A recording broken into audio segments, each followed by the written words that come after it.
AI impact ಶೃಂಗಸಭೆಯಲ್ಲಿ China ನಿರ್ಮಿತ robot dog ಪ್ರದರ್ಶಿಸಿ ನಾವೇ ತಯಾರಿಸಿದ್ದು ಎಂದು ಸುಳ್ಳು ಹೇಳಿದ್ದ ಗೆಲ್ಗೋಟಿಯ ವಿಶ್ವವಿದ್ಯಾಲಯ ಈಗ 24 ಗಂಟೆಯಲ್ಲೇ ಮತ್ತೊಂದು ವಿವಾದಕ್ಕೆ ಸಿಲುಕಿದೆ.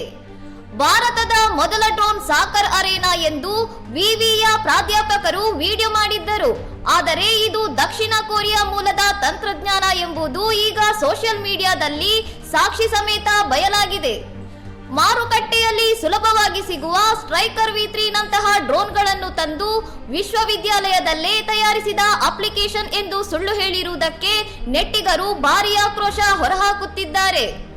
ಇದಕ್ಕೂ ಮುನ್ನ ಚೀನಾದ ಯುನಿಟ್ರಿ ಗೋಟು ರೋಬೋಟ್ಗೆ ಓರಿಯನ್ ಎಂದು ಹೆಸರಿಟ್ಟು ತಮ್ಮದೇ ಆವಿಷ್ಕಾರ ಎಂದು ಬಿಂಬಿಸಿದ್ದಕ್ಕೆ ಶೃಂಗಸಭೆಯಿಂದ ಈ ವಿವಿಯನ್ನು ಹೊರಹಾಕಲಾಗಿತ್ತು.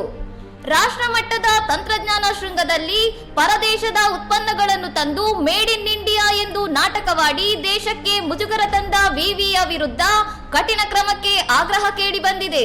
ಇನ್ನಷ್ಟು ಸುದ್ದಿಗಳಿಗಾಗಿ ನೋಡ್ತಾ ಇರಿ ಸೌರಂ ಟಿವಿ.